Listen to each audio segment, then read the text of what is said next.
Hey everybody, welcome to the Fin Factor. I'm Paul. And I'm Aaron. And this is a podcast all about how the Sharks offseason got turned upside down. And I'd like to take an hour, just sit right there. We'll tell you all about how the Sharks signed Will Smith to an entry-level contract. What? Yes, I was in front of a mirror practicing. No, I wasn't.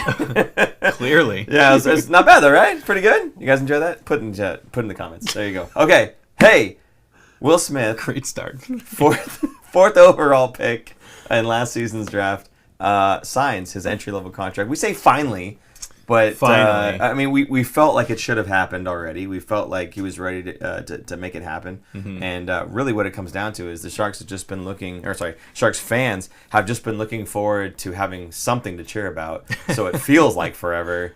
I mean, they had something to cheer about after the draft lottery. Well, yeah, of course. But, yeah, it's something to look forward to as in the future is starting to come together as early as next season, not waiting any more longer.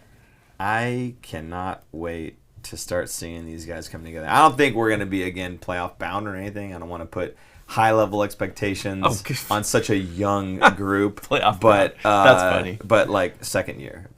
Bubble, baby. I'm feeling it. Sophomore slump? No, there's no slump.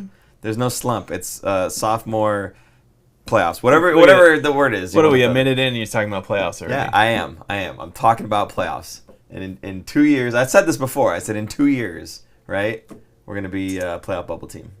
That's what I'm feeling. Right.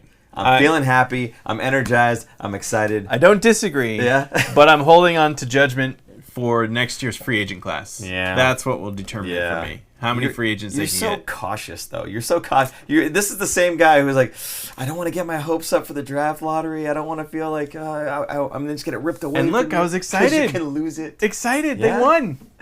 Or they didn't lose. They didn't lose. They didn't win the lottery. Yes. They didn't lose the lottery. Absolutely. Well, they had a media, I don't know, presser, I guess. Press release. Yeah, there you go. Well, no, but they had press the media conference. availability for Will Smith and all the guys, the big guys were out there asking their questions and whatnot on the Zoom call. And, of course, I was there on the Zoom call because, like I said, all the big guns. So this guy.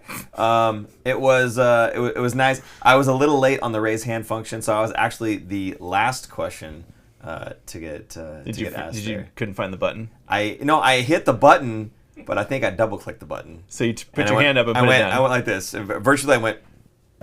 He was on mute the whole time. The whole time. No, I'm just kidding. Well, I was on mute the whole time because he's trying to ask this question. Everybody's supposed to be, but regardless. So we actually have a clip of the question that I was able to ask and his response. Now everybody else was talking about, what made you think that you're ready for the NHL, and how about with Macklin Celebrini getting, I felt it took away from his moment just a bit, by the way. Absolutely. When you got all these guys talking about how the Sharks are going to pick Macklin Celebrini and how cool is it going to be that you get to play with him, and he's like, I'll come back to that. It's cool that he gets to play with me. How about that? No, he didn't say that, but after the clip, we'll come back to that. Okay, after the clip. So let's go ahead and roll the clip, and we'll get back to what Aaron's talking about. Paul Sunseri with the Fin Factor. I'm actually a youth hockey parent as well, and I was just thinking about all the traveling and the training sessions that you've done in your younger years. Can you talk about maybe just like your folks and obviously how proud they are in this moment?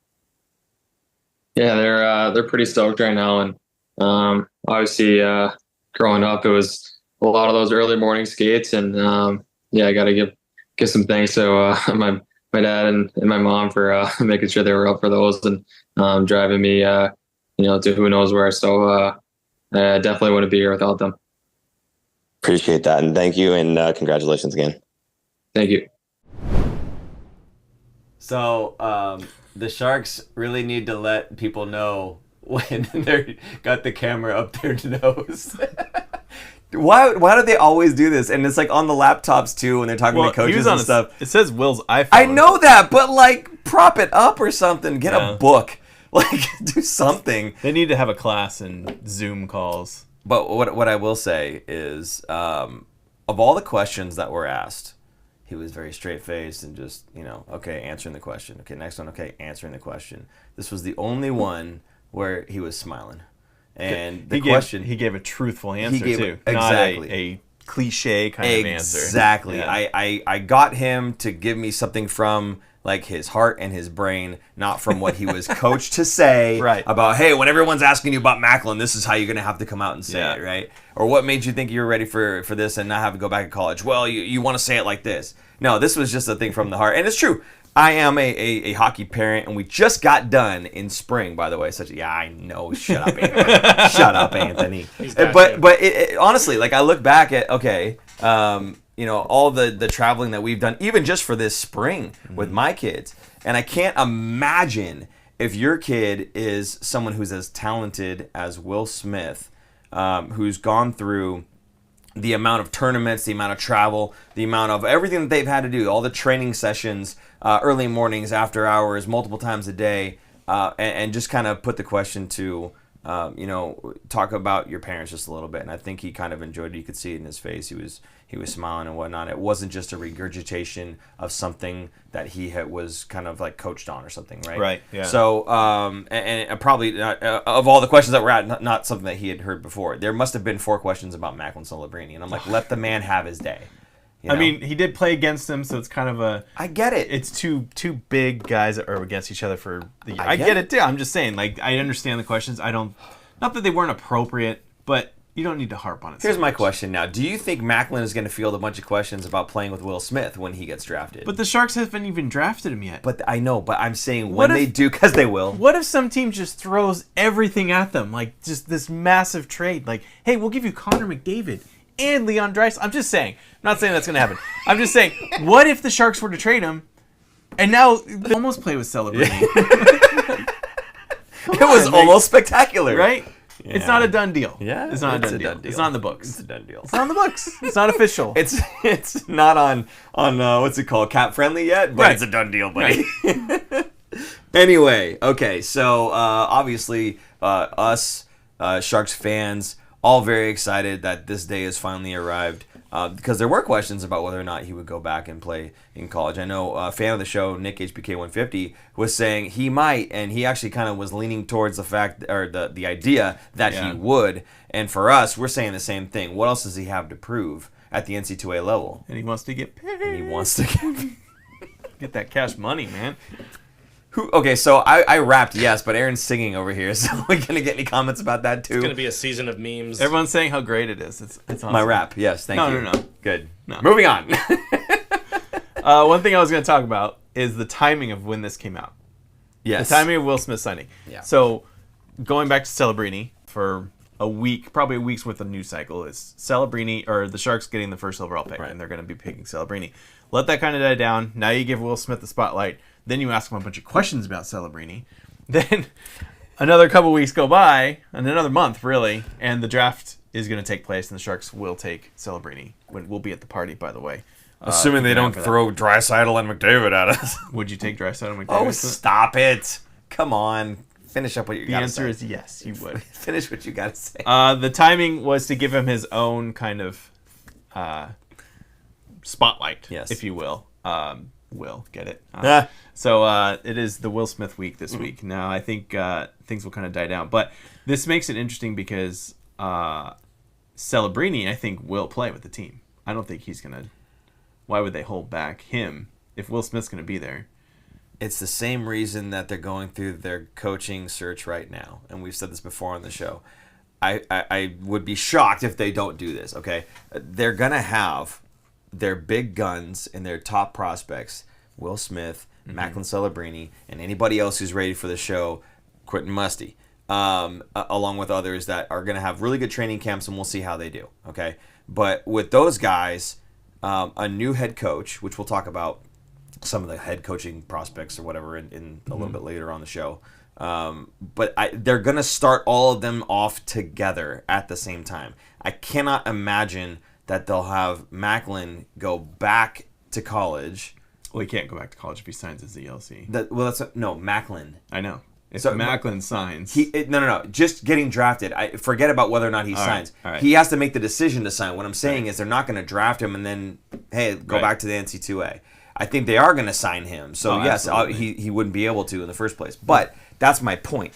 I don't think that you're going to see Will Smith start off his NHL career without Macklin Celebrini. I think they do it together. Absolutely. With a new head coach. Question here from Anthony Sanchez. Yes. Real question for everyone. Do the Sharks need a fighter to protect the young talent in the NHL?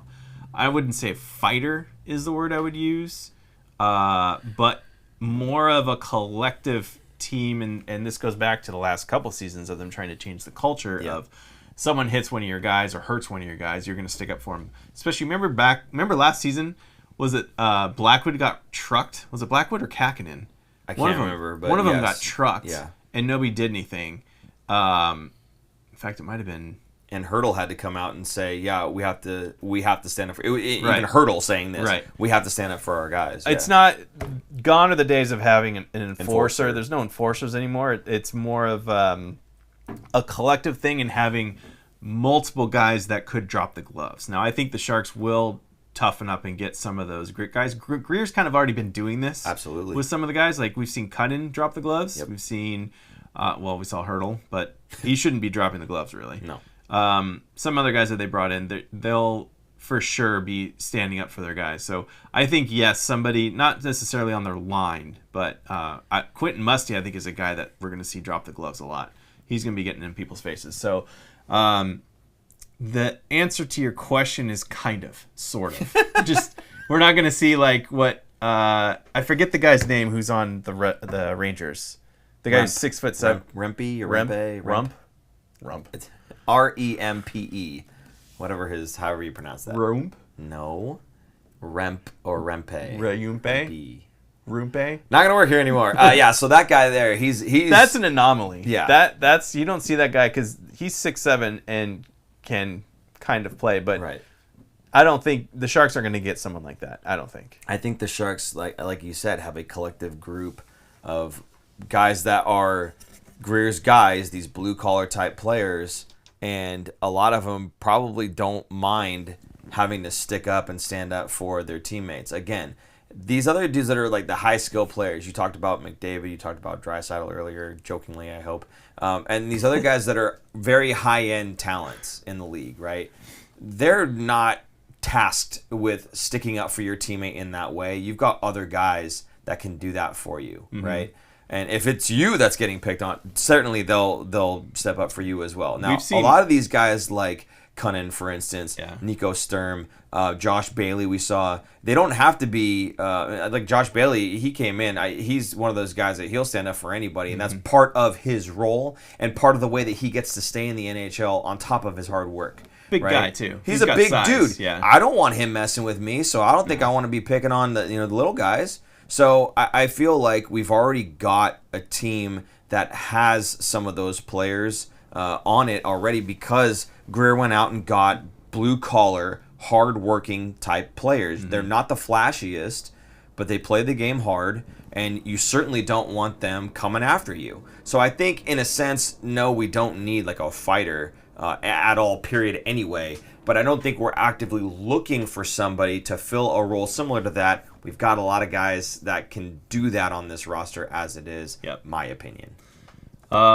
Deeds asks, is Aaron more excited to see Musty or Smith and Teal? That's a good question. Ooh. I would say Musty, only because Will Smith, we've kind of seen his body of work and kind of know what he's going to do. Musty is more of an unknown to me. I've seen less highlights, and I've seen him in person. I've seen both of them in person. But in that rookie tournament last year, Musty stood out over every, even including Will Smith was there too. Was by far, like, hands down the best prospect that I saw in that whole thing. So he really stood out, and I'm excited because I feel like his game is really going to translate well to the NHL. So yeah, I know I keep talking about him. I'm so high on him, and I hope he just doesn't crash and burn because I'm going to look really stupid. But I think he's a special player, and I think the Sharks really stole him at the 26th overall. I think he was 24th, 26th. Yeah, someone corrected you earlier, but yeah, the mid 20s, right. somewhere in there. Yeah. He probably could have been in the top 15, close to top 10. We'll see in years down the road where he lands with that group, but. I think the Sharks stole one there. I guess my response to that question is why not both? I mean, yeah, why do we have to pick one? I would love to see all three of them, Celebrini, Smith, and Musty, on one line together. Let the kids play. Maybe that would be your second or even third line, and then you fill in the gaps on the other lines with other players, some free agents and stuff. Now you pulled up Cap Friendly, and there's a lot of room on this roster for some free agents and for other young guns to sign their entry-level contracts and potentially become a part of the Sharks roster. So if you don't mind, go through some of the guys that are currently signed. Sure. And maybe, I don't know if you want to say the guys that are going to be no longer with the roster. Yeah. Some we don't know if they're going to come back or not. Their current projected hit is $50 million. So they have $37 million in cap space. Right now they have Granlund, Costin, Sturm, Zetterlund, Will Smith now, Colin Graff, William Eklund, and Giovanni Smith signed. Right. That's 8 forwards. And only 5 of those are signed. I'm sorry, 5 of those are signed for just this year. Yes. Right. Just two are yeah. RFAs, but Right. yes. So that leaves, so on the outside looking in is Bordeleau, Cunnin, Studnicka, Zadina, Justin Bailey, Barabanov is already gone. Done. Yeah. Ryan Carpenter, Hoffman, LeBanc, also both gone. Yes. Not Carpenter, but Hoffman and LeBanc. Right. And then on defense, we have Vlasic holding down the fort, the $7 million contract, leading the team in salary. Mario Ferraro, Jan Ruta, and Kyle Burrows. And then Kalen Addison and Henry Thun are both RFAs. Henry Thun's actually a 10-2C, and I forget what that even means, but it's a little different than an RFA status. He's not played enough to be RFA, so they're ineligible for an offer sheet. That's what that means. And still on IR is Couture with his $8 million. Vanacek, Benning, and Emberson, who is an RFA. So I don't know if Emberson will come back or not. Yeah. But that's a lot of space. I mean, just looking at the forward group alone, that's going to be some big turnover. Now, Celebrini is going to be added to that. Right. So there's one player. Maybe Musty. Right. That's another one. That's still only 10 forwards. You still need another, probably at least 3 or 4.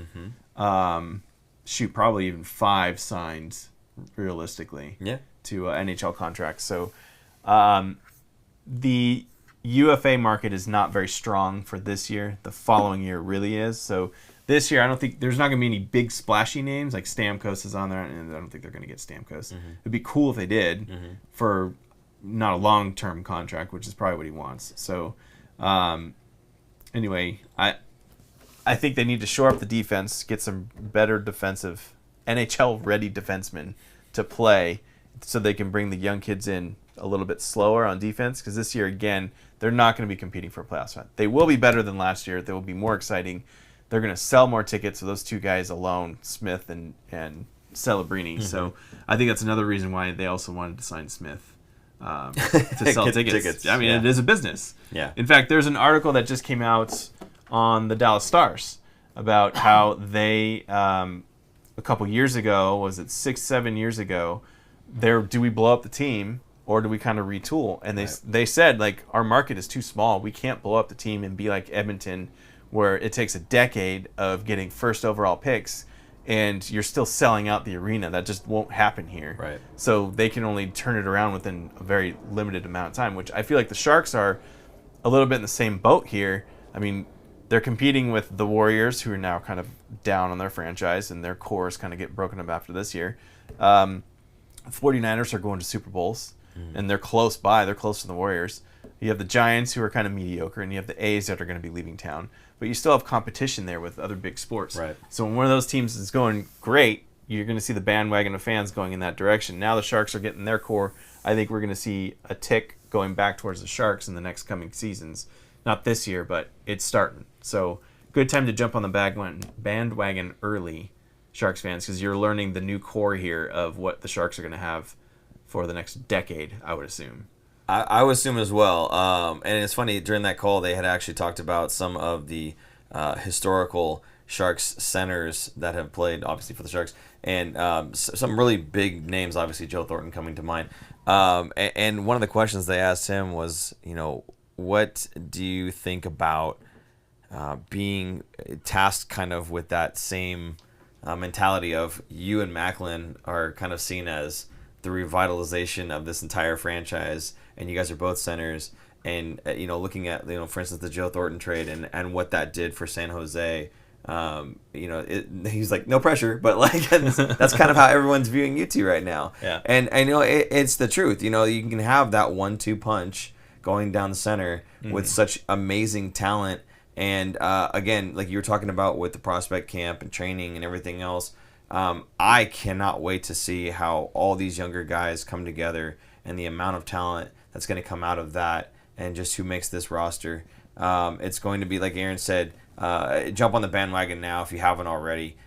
Certainly going to be some really good seasons of development, 1 or 2 seasons of really good development coming up. And then after that, obviously Aaron's thinking we're going to get Draisaitl on that 3rd season there. But I mean, it's just really exciting times to be a Sharks fan. It's been a long time since we've had a reason to be this excited, and I'm just happy we're here doing it. So yeah. Awesome stuff. Ben and Gunsry, watching the Fin Factor keeps me from jumping off the bandwagon. We're a good therapy group here. Yeah. I forgot what I was going to say. I had something else to say before that kind of okay. Talking about the Stars, rooting for Pavs to win the Cup. Yeah. As am I. I don't know about you. I mean, I don't know that I care one way or the other necessarily, but yes, I think the man deserves a Stanley Cup. He's put in a lot of time in the NHL, and he's worked a lot harder than most. I know. I was just reading something about Kucherov, and people say, "Oh, that's Kuch. He's just so talented." Yes and no. The man is on the rink at all the time, right? He's every hour of the day that he can be on the ice, he's out there doing the work, and so that's why the guy is so good. And Joe Pavelski is in that same vein. He's not the superstar talent that a lot of these other guys are, but he is a star in his own right, mainly because he's constantly on the ice, constantly working. The man deserves his name etched in that on that cup. And yeah, I hope it happens for him, but I'm not like actively like, yes, go Pavs. Like if it happens, that's great. But I don't know. I'm not. There's some other Sharks fans that are like, you have to root for former Sharks players, and I don't know. I don't know about have to, but I want to. If it happens, I'm super happy for him. It'd be great, and he's 100% deserves it. I'm just not going out of my way to root for it. To me, that guy's going in the Hall of Fame. He wins, especially wins a cup. He's going in the Hall of Fame. Okay, that guy is amazing. I remember what I was going to say now. Yes. You were talking about how they have pressure on their shoulders, Celebrini and Will Smith. Mm-hmm. They are lucky that they have both Patrick Marleau and Joe Thornton here as mentors in town. And they could say, I literally was in your skates when you were 18, when I was 18 years old, and you know what you're going to go through. Mm-hmm. And here's how I dealt with it. Here's what you could do maybe better or not. You could choose your own way, but at least they have somebody there to talk to, and they're here in the city. Whereas think about when, not so much Joe Thornton, but Patrick Marleau, when he came here as a 2nd overall pick in 97, who did he have as a mentor? At that point, the Sharks weren't even around a decade. Yeah. It's kind of weird to think. Yeah. But they were still a very new team, and he was very early on at 18, the face of the franchise, from an 18-year-old farm boy, literally a farm boy, who came from a very small town and thrust into a city of 1 million people in San Jose. For those of you who don't know, San Jose is over 1 million people. So it's a big thing. And Will Smith, I guess, because he went to college, so he's kind of seen that superstar life for a college kid, being the big man on campus kind of thing. I mean, this is going to be exponentially bigger, obviously, but at least he's going to have somebody and some mentors there. Same with Celebrini coming into San Jose. Yeah, absolutely. A good situation for them, a better situation for Sharks fans, and like I said, I'm just so stoked, and I cannot wait for not even just for the season to start. I'm waiting for the camps. I cannot wait for the camps. I'm going to show up and. Yeah. So if you guys are going to go to watch them do their practices and whatnot, or go into the prospect scrimmage, that kind of stuff that they do as well, you'll probably see me there because I eat that stuff up. Especially when we've got talent like this. We have not had talent like this in forever. So we'll post some videos up from practices, I'm sure, on our social media. Yeah, I'm sure. Yeah, we'll have some videos. Jackson Murphy, this is the first offseason that has had genuine excitement since 2019. I don't disagree with you. This offseason, yes, I mean, the draft is going to be cool. I'm more excited. I want to know who the Sharks are going to pick with the Pittsburgh pick, like what direction they're going to go in. And that's because I know they're going to Celebrini, obviously. Yes. Unless they trade it. But, you never know. But I'm excited to see how this roster is going to shape up going into this season. This season is definitely going to be better than last. But again, next offseason is really going to be a big one for me. I will be very excited. And July 1st is free agent day. Yes. I don't know if you knew that. Yeah. Yeah. It's a very exciting day. I remember used to sitting there at work, refresh. And back then, I think it was after the 4th of July. I want to say it wasn't July 1st. It was, sorry. Teams weren't allowed to talk to free agents until July 1st on the first day. Okay. Now they allow them to talk beforehand. Right. So you see more deals getting done on July 1st than you did before. Yeah. Like as soon as free agency opens, it's like bang, bang, To make bang, it bang, official, bang. yeah. Yeah. So July 1st was kind of exciting, but also kind of a dead day because people weren't getting signed. But yes, I remember those days. Peter St. John's comment there. You can read that one off. Patty lived with the Rudy. I can't talk. Patty lived with the Rudy family his rookie year, and Daryl Sutter let Patty buy a new car that year, and that is all they would let him splurge on. That's smart. You're having someone hold you back, kind of. Yeah. Patty's choice, he bought a new Corvette. Sutter told him his dad could have bought another section of land in Aneroid for the cost of that car. It's true. He could have. And that was good, actually. I forgot about that. Daryl Sutter was the coach, and he was, and still is, a farmer. So he took Patty under his wing because that was like almost one of his kids. Like the Sutter family is a very hardworking. Yeah. For those who don't know the Sutter brothers, there were 6 or 7 that played in the NHL. There's 6? I thought it was 5. 5? No, I don't know. It's still a ridiculous amount, even by today's standards. Brothers, and then some of his brothers had sons that played in the NHL. Yeah. So there was that. I'm blanking on his name. Not Ron. Ron Sutter. It was weird because Daryl Sutter was coaching the Sharks, and Ron Sutter, his brother, was on the team for like a season. But yeah, I think it was Ron's son that played the NHL team. I want to say recently. Brent. I could be wrong. Brent was his other brother. Anyway, yeah. Yeah. Anyway, 7 brothers. I think 6 made it to the league. That's what Peter just said. There you go. Anyway, now we're going into history. Now I forgot where we're going with this, but yeah. That's who he had as a mentor, right? Was what you were saying. Yes. So even Patty Marleau having somebody to lean on, and obviously that turned out really well. So having Patty Marleau, having Joe Thornton there, and they're still in San Jose. I see them from time to time over at the rink and whatnot, especially with the kids' games. Mm-hmm. So they're here in San Jose. For them to be able to mentor these extremely young talents and help get them acclimated to what NHL life is going to be like. Certainly a good thing. And actually, Will Smith's already talked to Luke Cunnin because they were on the USA team together. Mm-hmm. So he's already talked to Luke Cunnin a little bit about that and picked his brain a bit. So I'm sure they'll have a nice bond between the two of them there going straight into the season, which would be good.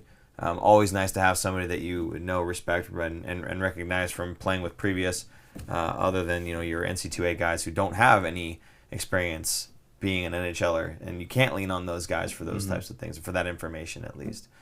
They know what you're going through because they're going through it as well at the same age, or in Macklin's case, he'll be a year younger even. Yeah. But to be able to lean on people with that experience and veterans on your team, certainly going to help him out as well. Yeah. Ben and Gunstreet, they have the old era Kachucks. Yeah, but there was more of them because there's only 2 Kachucks, well, plus their dad. The Hughes family. Hughes as well, has 3, right? Yeah, but still, the Sutters had. Yeah, 6 or 7 is ridiculous. Yeah. So anyway, yeah, those are all the Sutters there. Okay, what else did you want to say about this topic, or did you want to move on? No, I was thinking of doing a roll call. Oh, okay. Here. What kind of question do you want to do for roll call? Oh. Super Producer Jason is not going to like this because he doesn't have it queued up and ready to go since we're coming up with it on the fly. So roll call. Do you think that they're both going to make the NHL roster? Well, I think they're both going to. That's obvious. No, is it though? I don't know if it's. Do you think they'll play obvious. Together on the same line? They're both centers. I don't think so. I think he split them up. I think that was one of the questions, and the thing is, are you willing to play on the wing? Yeah, to Will yeah. Smith? And he said he'll play wherever he trusts them. Right. Wherever. So okay, how about that then? Do you think that they'll play on the same line? Is that what we're saying? Sure. Okay. Tell us what city you're watching us from, and do you think Celebrini and Will Smith will be playing on the same line together? I hope that there's do you think not. They should. I don't know. I kind of feel like they need to be their own guy, but at the same time, God, if they could show up at the same time, befriend each other, and then they're just this dynamic duo, like the entire way through. I mean, is it going to be like Draisaitl and That's what I mean. McDavid, where you have on the power play, obviously they're together, but they're going to be separate lines, so that gives two lines of threats against Taves the other and Kane, team. right? There's a lot of duos that are, and then they split them up too. Taves and Kane, they put them on different. Just like lines Marlowe and Thornton in their heyday, they Yep. kind of did that too. I think was Backstrom and Ovechkin were on the same line too, though. Well, Ovechkin's a winger. He's not a center. Okay, but Backstrom. He never played center, but yeah. Okay.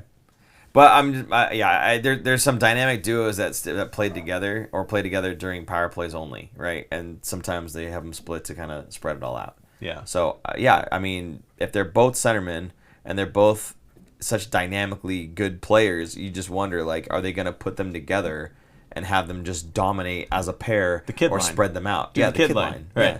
You have him, Musty, and Celebrini on one line together. Yeah. It'd be awful. They'd be atrocious. Minus 50 each. But it would be fun. Fun to watch. Just like last season. Just like that. It can't get any worse, right? Do you think... That's a good point. Do you think... I have a feeling the Sharks want to keep... Actually, I don't know, because this is going to be a new coach. I just say the Lund line together. Because they played so well together. You have Zetterlund, Granlund, and Eklund together. Yeah. They have a very good chemistry with one another. Yeah. I thought that line was... Obviously, it was the best line, because it was like practically the only line the Sharks had last season. Do you split them up and kind of make 2 lines out of those 6 guys now? To start, no, I keep those guys together. They've already shown that they've got the chemistry. Why would you mess with that, right? I would keep them together to start. But as far as all the kids playing together, I think your spot is still earned. If that puts you on the second line or whatever it is, then great. But if Smith's looking a little more NHL ready and Macklin's still kind of getting his feet underneath him, because again, the guy's 17 years old. I mean, he's a full birth year behind Will Smith. Yeah, so I mean, you can't fault him if he's not 100% like ready to start dominating in the league, right? Like give the guy some time, fellas. But if that puts him on the third and Smith's on the second, or Musty's on the third, or what, I mean, whatever it is, okay, fine. Again, you earn your spot on the team, and I'm hoping whoever the coach is follows that methodology of earning your spot, not just giving it to him, because we've seen how just handing a position to a guy who's not ready for it, how that's gone, right? It stunts their growth and their development, and then they end up going back to the AHL trying to find their confidence again, right? So, for me, whether they play together or not, I don't know. Frankly, I don't care. I can't wait to see him with whoever their pairings are or their wingers are going to be. It's just I'm so ready for this season. I'm so ready for the season. So far away, and still. they haven't even picked Macklin yet. I'm just so. They ready. don't even have the Stanley Cup Finals done yet, or started. The what? What? Exactly. I'm just no saying. Teal in that. Last season is still going, and we're true. ready for next year already. Yep, I'm ready. Okay. Any good comments there, or what's the general consensus? Do people think they're going to play together? I don't think. I think everyone's saying they're probably going to get split up. That they should play, but they probably get split up. I think they're going to want to mitigate the rookie damage. Okay. I think, and also help them at least have one NHL guy on the line for each of them. I think that's probably what they should do. Also, do you think Couture is going to play again? We can talk about that. Scary, man. Honestly, I don't think that he will, and it's not that I don't want him to.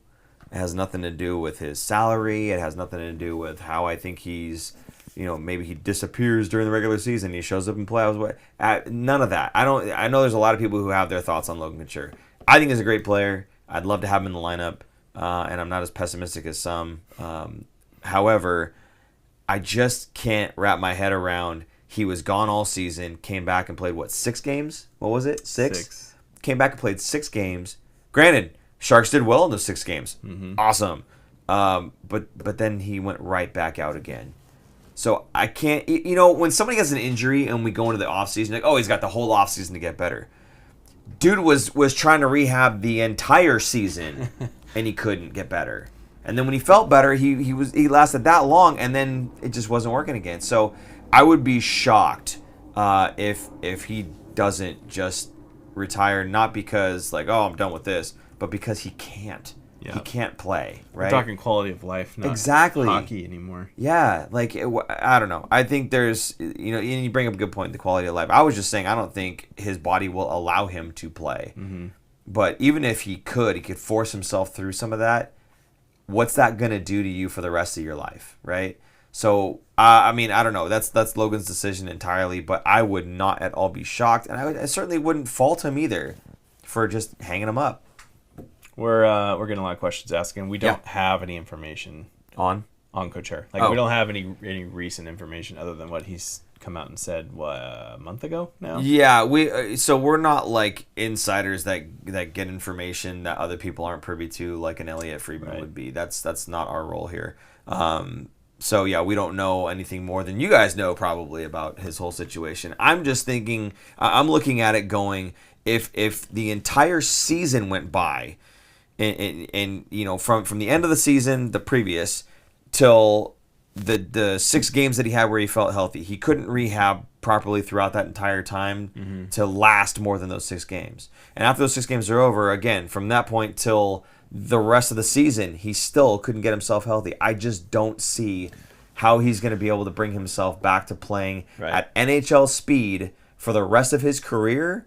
And he can't be healthy for more than 6 games? I just don't see it. The problem was more of the specific injury that he had with the pelvic. I can't remember. I can never remember the name of it, but basically it's in his pelvic area, and it's not just skating. It's walking. You use the muscle, or you use the whatever it is all the time in just everyday stuff. So you can never truly rest it unless you're laying in bed doing nothing, which your body just can't do. So it's never truly going to be able to heal. And he's talked with. There's a whole thing on it where he talked with. There's it happens, I guess, in hockey, but also in soccer. So there's some professional soccer players, other professional hockey players that he couldn't even say their names because they didn't want it out there. It wasn't public, but there's varying degrees of it as well, and his was one of the most severe. So some guys are playing through it currently. Some are just, have to take breaks, and that's why they're taking nights off. Yeah. But it's one of those injuries that you just kind of can't do anything. You can't. There's no surgery for it. You can't rehab it. You can't isolate it. You can't do anything. So from the latest update that I heard over a month ago, and I think it was on The Athletic if I remember correctly, there was an article about it, and it just didn't sound hopeful. Like hopeful that he might play again, maybe, but that wasn't his focus. His focus was, I want to be able to get out of bed, and now I think he has 1 kid now, play with my kid, do everyday life stuff. So it's tough for him, and I wouldn't want to see him retire that way. I think that would suck. I'd want him to be able to at least come back. Yeah. But I totally understand if he doesn't come back, and it's sad situation. But he's had a great career. He's made his money. There's nothing wrong with saying, you know what, I'm choosing family life over going through all of this to see if maybe I could play another 6 games. Right? I don't think there's any problem with that. And surely he's an incredibly smart player, right? Lots of hockey IQ in that man. Certainly he'd be able to find a job in hockey operations somewhere. Absolutely. He'd probably stay here in San Jose. His roots are here now. Sure. So he'll probably be similar to what Marleau and Thornton are doing in player development and being around the rink and being around the guys. So yeah. And that's just to get their feet wet doing things around the organization outside of being a player, right? Because that's all they've known up until retirement. And so they get them into these roles where they can kind of start touching on little bits of the organization from the business side of it, right? From the front office side of it, or from the coaching side, or from whatever it is. So, and the Sharks are no stranger to that. I mean, Mike Ricci has been doing a lot of development stuff. It was Evgeny Nabokov, right? Obviously, they brought him in as a goalie coach and everything from years past. So, I mean, there's definitely a lot of opportunity to stay working in hockey in San Jose for Logan Couture, for any of these guys, right? I think you're right. It's a quality of life thing, and I just wouldn't be surprised to see him say, you know what, there's really no point in me pursuing the rest of my career if it means that my quality of life after this is going to suck. Like you said, he has his kid that he's now thinking about, I'm sure. So another girl on the way. And another girl on the way? Yeah. Oh, there you go. So he's going to have another too. Not that means you have to quit hockey, but I mean, if it's going to destroy your ability to walk later on in life, or skate with your kids on ice, then maybe that's just the better choice. But again, yeah, I mean, I wish him all the best. I'd love to have him continue playing, specifically as a Shark, but I just wouldn't be surprised. So, I mean, he is signed through the 26-27 seasons, so 3 more seasons, including this upcoming one. So, if he's back in the next year or two, maybe we'll see him. But it's very rare that a player misses 2 full seasons and comes back and plays. In fact, I saw that on Twitter the other day. There's only been one player in the NHL in the last 30 years that has missed 2 seasons straight and come back, and it was James Shepard, I believe. Remember that name? Wow, yeah. With the Sharks. So, kind of a rare thing. Well, if it was a Shark before, then I guess it's in the cards. Who knows? Yeah. Sure. Okay. Any other good comments, questions in there, or did you want to talk about coaches? No, we can talk about coaches. Right.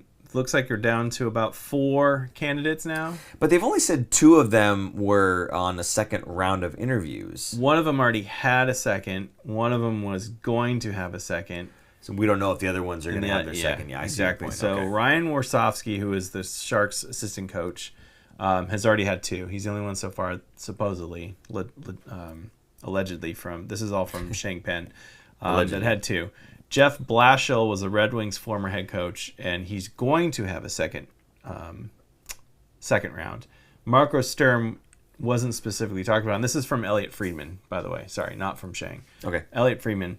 And then Jeremy Colleton, I don't know how you say it, Colleton, Blackhawks' former head coach. I would say Colleton. I don't know. Supposedly is in the running. So I still think Marco Sturm should be the front runner here. Just for like long-term planning. Yeah, you just like the story. I just like being right when saying certain things. Just like I said, Will Smith is going to sign. He's not going to go back to college. I still think Marco Sturm is the way to go. Plus, you have the alum coming in to coach. Yeah. That would be the first Sharks alumni to be a head coach of the Sharks. And you know it was funny because he was being interviewed after a game or something. I don't know what it was. And one of the guys that brought up about the Sharks and the head coaching position and everything. And he was kind of laughing about it, saying, yeah, that'd be cool, but I'm focused here right now. This is my job right now, blah, blah, blah. And so he was saying that it'd be cool, but he was asked if he would consider taking an assistant coaching position at the NHL level first, which I thought he'd already done, right, with the Kings. Yeah. So I guess he had thought, I'll ask this guy if he'd consider going as an assistant coach in the league first. I don't know if he knew the history of it or not. But Marco's response was, no, I'm a head coach. So whether that be at the NHL level or otherwise, he sees himself as a head coach. He's confident in it because he shot that question down. Yeah. And was like, no, I'm a head coach. I'm better as a head coach than I am as an assistant coach.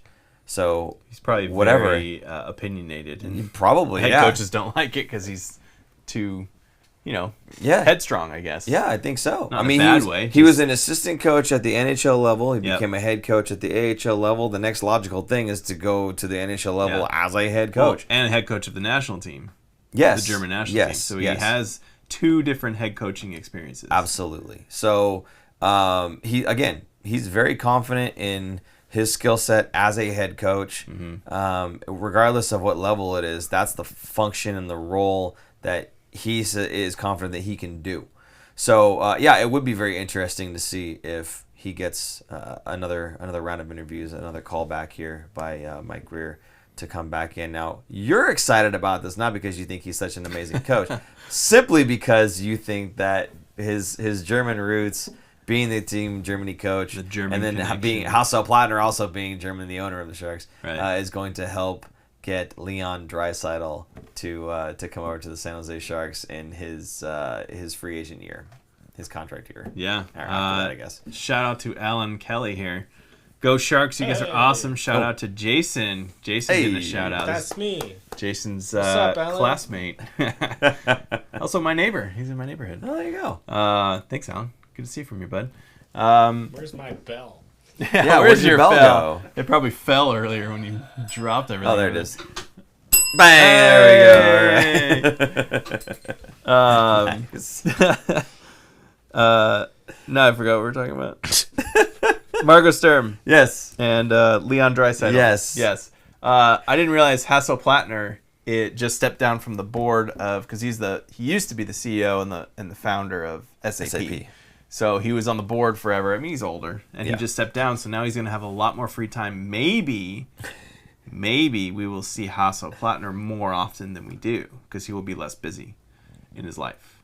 He lives in Germany. He resides in Germany. Okay. So that's why he's not over here a lot. But having the German national head team coach as your head team coach of your team that you have is a cool story. Plus, that German connection could possibly bring Leon Draisaitl over, especially if he liked Marco Sturm as a coach of the national team, and Leon being the man for the Sharks, and having Celebrini being a second-line center, not too shabby, plus Will Smith somewhere in there, maybe even the third-line center to start off until he starts getting better and better and then bump him up. But I hear a bet forming.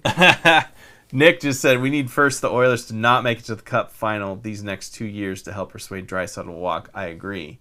If they win a Cup, maybe he won't want to do it, and he want to keep the band together, or they just can't afford him, and they say, peace, see you later.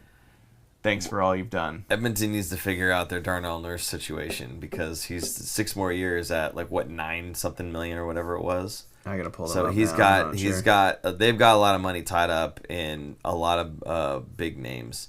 So they're gonna be in a little bit of cap trouble. I don't know that the Sharks dip into their toes into that pool again, where we're paying a guy, double-digit $1 million on the contract there.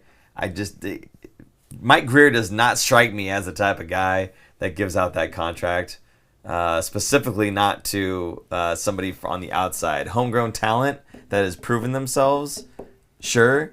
I don't know that Grier just goes, Leon Draisaitl money. I don't know. What? I'm not going to say no. Okay. I mean, I know he doesn't like to do those 8-year contracts, and I don't disagree with that. But we're talking about Leon Draisaitl. I know who we're talking about. This is a... now... McDavid makes $12.5 million. Yes. And he's a free agent the year after Draisaitl. Oh, stop it. No. They're going to keep McDavid. I'm not saying the Sharks... He's a UFA after that, though. No, I'm just saying, if they were to pay Draisaitl, right, they still have to leave money for the next year to pay McDavid, and they locked up, as you said, Darnell Nurse. He's at 9.25. Right. So they're going to have to be very careful there with... how much money they give Draisaitl, which could be a factor. He could be like, no, I should be paid much more. I mean, his agent's going to say, no, we're going to walk. Like, screw you.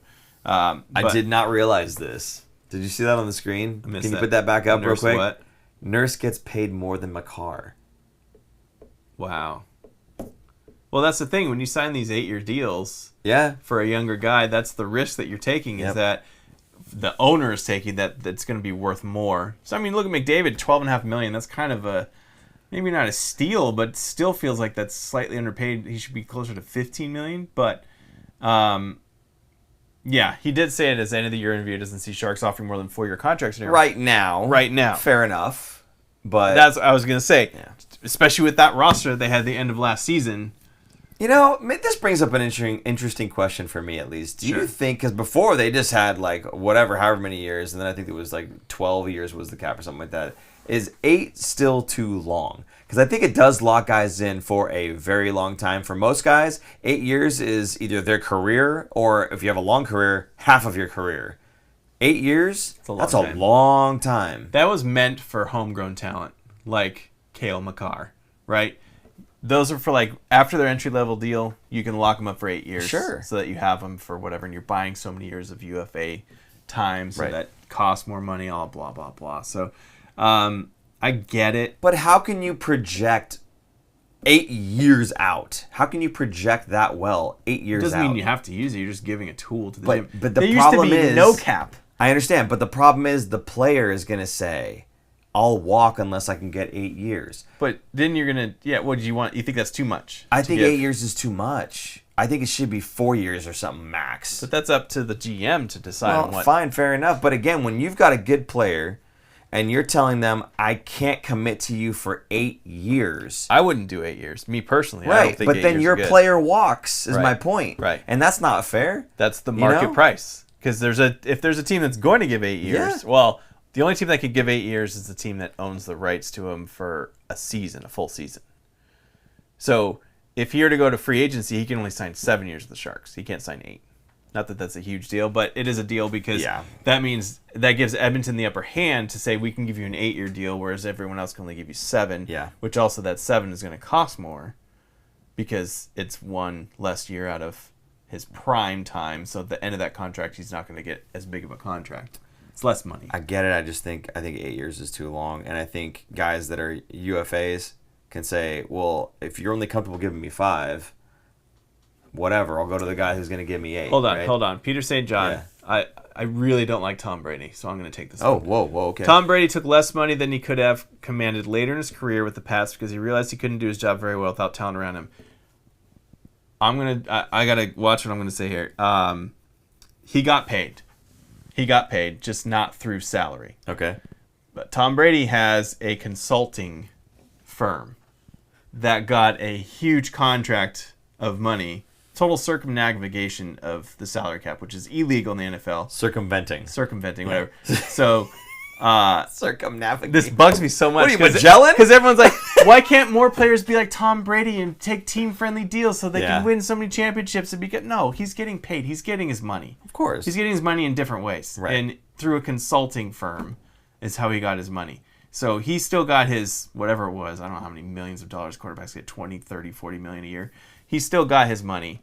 I call BS on that. So there is no such thing as a team-friendly deal. A team-friendly deal is a bad agent. That's what it is. Okay. It's a bad agent. That's fair. Okay. Agents want to get their money. Players want to get their money. They only have how many years before they retire, and that's going to be their money for their life because a lot of these guys don't have schooling. They're not going to be able to go out after and get a job unless they're that top tier of players. Sure, but still, they got to make as much money as they can. I'm going to go back to the coaching thing, and you talking about Sturm and Draisaitl and everything else.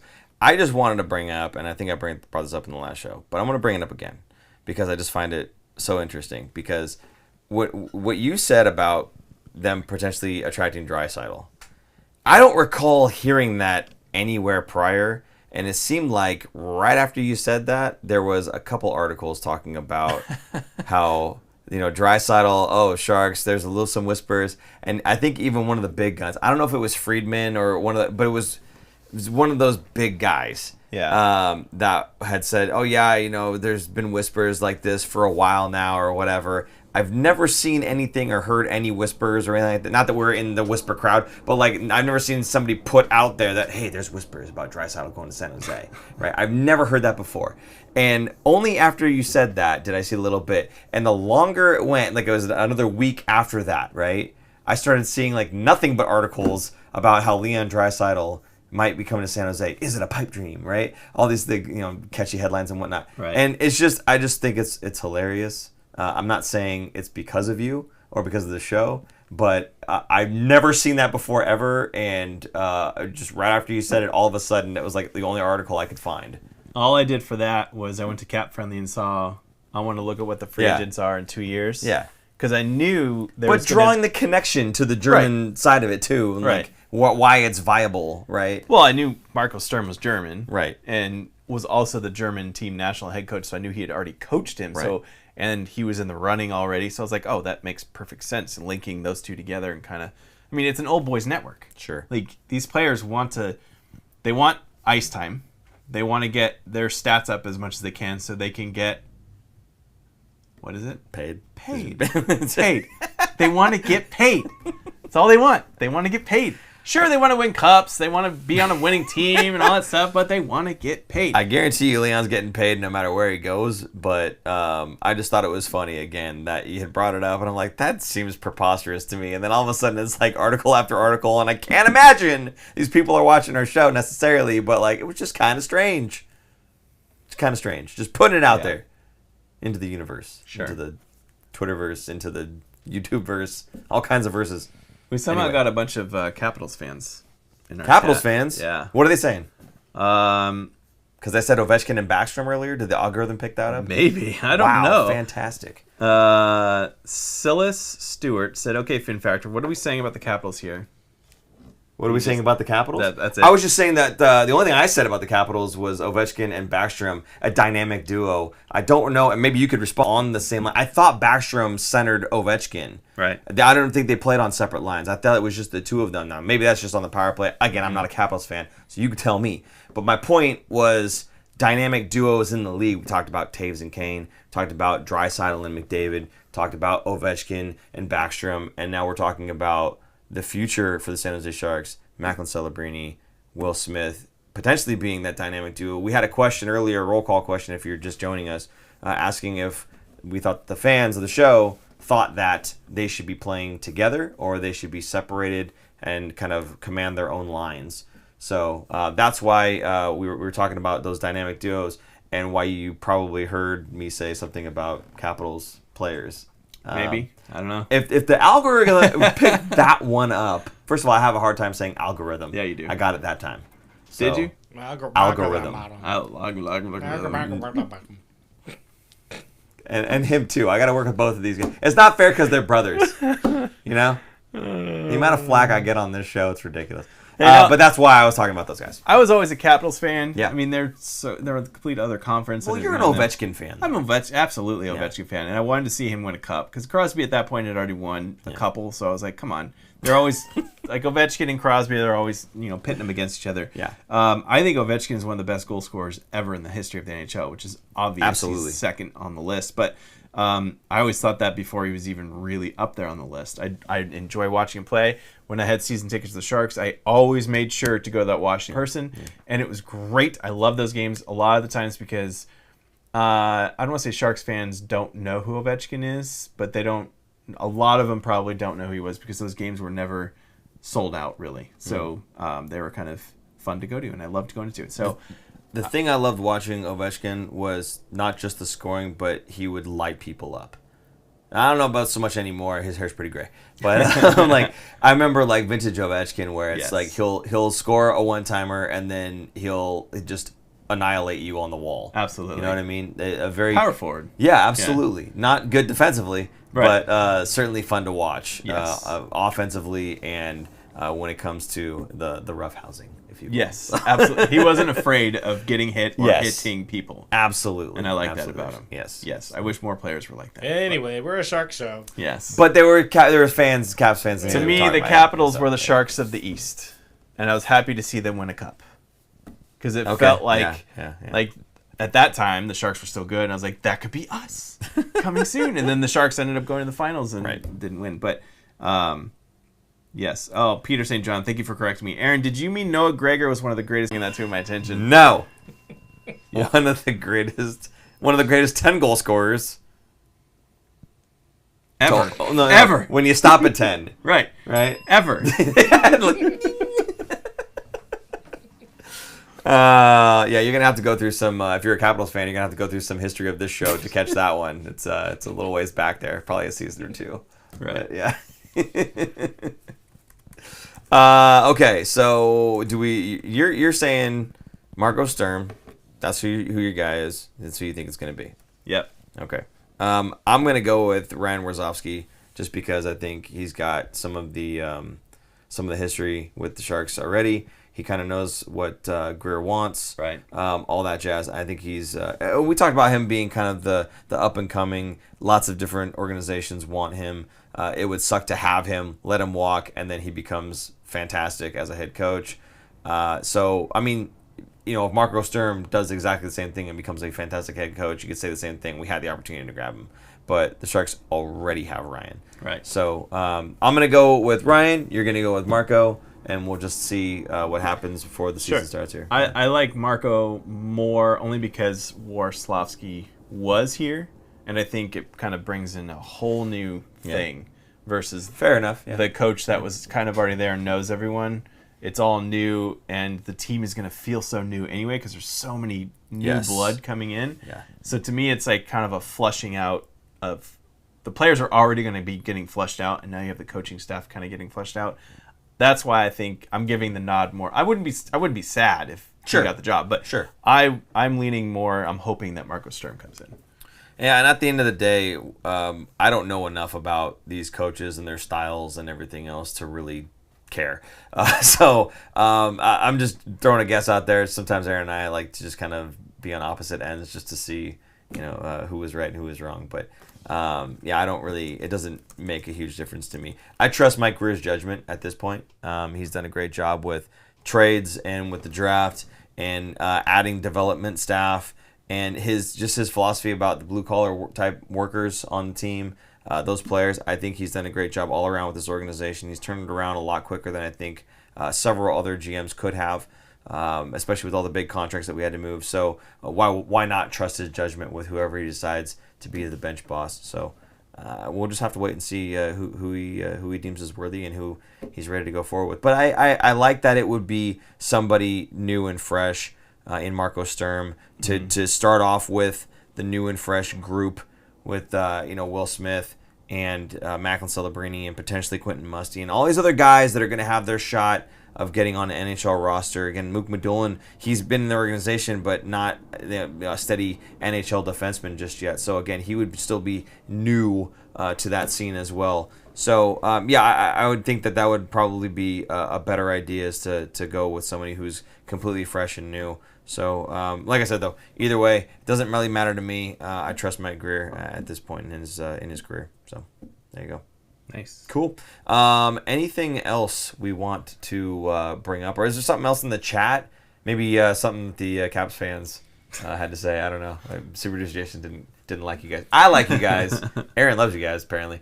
Super Producer Jason, not so much. I think we've had this before where Vegas fans came in and had something to say. Yeah. And we kind of welcome all the extra voices from around the league and around the fan base because everyone has their own perspective and we're not out here. I'm not banning anybody in this chat or putting on timeouts and some people got amped up and it seems to be calming down a little bit. And hopefully our Sharks community in the chat here has been cool with you guys. They usually are. Most times we have no problems whatsoever. So just happy you guys are here and kind of sharing in the moment with us, with the signing of Will Smith. We're all excited about that. So hopefully you guys can understand that and cheer on with us. That's great.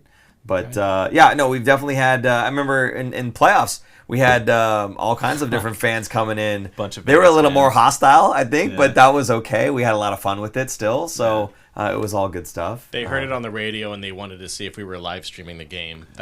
Everyone thought we were live streaming. Yeah. Live streaming the actual game. Oh, right. Not us live streaming ourselves. Okay. That's why they got nasty. Yeah, no, not Years live streaming. ago. Not live streaming anything. Yeah, for sure. You mean with Vegas? You mean? Mm-hmm. Yeah. No, we don't live stream games here. Sorry, guys. No free hockey. Get kicked real quick. Absolutely. All right, cool. All right. Is there anything else to even? Nope. We're good here. Yeah, we're good. Okay.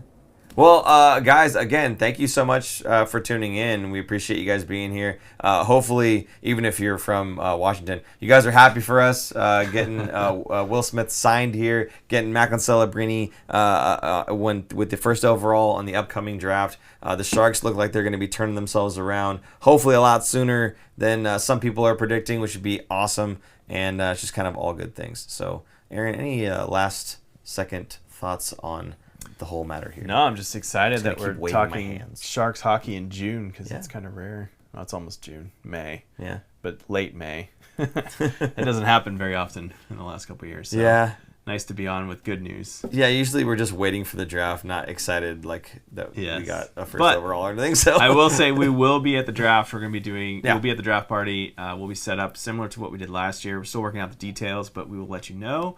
And we should be there ready to rock. So if you are going to the draft party at the arena, and if you didn't, you should get your free ticket. We will be there. Look for us. We'll probably have our sign posted up so you'll be able to see it from the floor.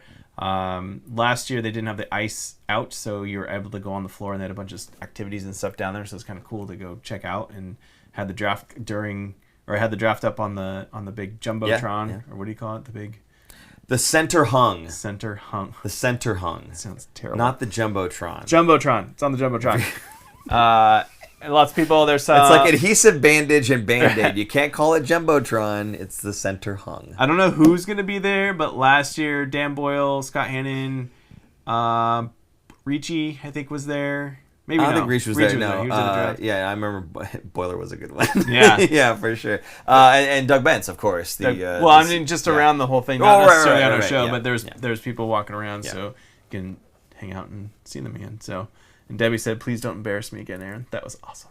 We'll definitely embarrass her. We'll embarrass her for sure. Yeah. Our whole show is just to embarrass Debbie. Yes. Debbie, are you bringing cookies to the draft party? That's what I want to know. They probably won't let her bring it into the arena. Maybe not. You're Sneak right. them in. Yeah, sneak them in. Sneak them in a clear bag. Okay, I think that's going to end up doing it for the show. But again, thank you guys for tuning in. Appreciate it. If you'd like to support the show the same way that Alan Kelly did, you can use the super chat function. You can also you can also use the Venmo at the Fin Factor. That's a great way of doing it. If you put a comment in there, we'll read it out during the show or during the next one if it's too late. So that's totally fine too. You can also go to thefinfactor.com, check out any of the merch stuff and merch is search. Nice. Any of the search that we have on the website. I recover well. You watch your mouth. Any of the merch that we have there, hats, shirts. He's trying to screw me up now. Hoodies, bumper stickers, and socks, Q-tips, customized Q-tips. Some of those things aren't in the store, but you're going to have to go there to figure out which ones are and which ones are not. So please do that. Anything else? We good? Socials. What's it called? Spotify. You want us to plug Spotify? Yeah, sure. You can find us on Spotify. Thanks for doing that, Aaron. That was fantastic. See what I have to go through? I got to come up with raps, and I got to sell merch, and this guy just says, go watch us on Spotify, or listen. Keep it simple. So, yeah, okay, well. Type in the Fin Factor on Spotify, and you'll find us. And give us a follow. And in the spirit... Toasters? Yeah, they're on there. But you don't know, so you should go check. Thanks, Rob, for helping us out with that. Oh, we do. There you go. See? Stickers. If you don't sell toasters there, we certainly sell stickers, and you can put it on your toaster. However, in the spirit of keeping it simple, I will just say, for Super Producer Jason, I'm Paul. And I'm Aaron. And we will see you guys at the draft. Bye-bye. Bye. Thanks for tuning in. If you like this episode, check out our other content, especially interviews. You can interact with us directly through social media at The Fin Factor and on Instagram at Fin Factor. And don't forget to join our live streams on YouTube. Visit our website at thefinfactor.com, where you'll find all of our episodes as videos or podcasts. You'll also find our exclusive merchandise to help support our show.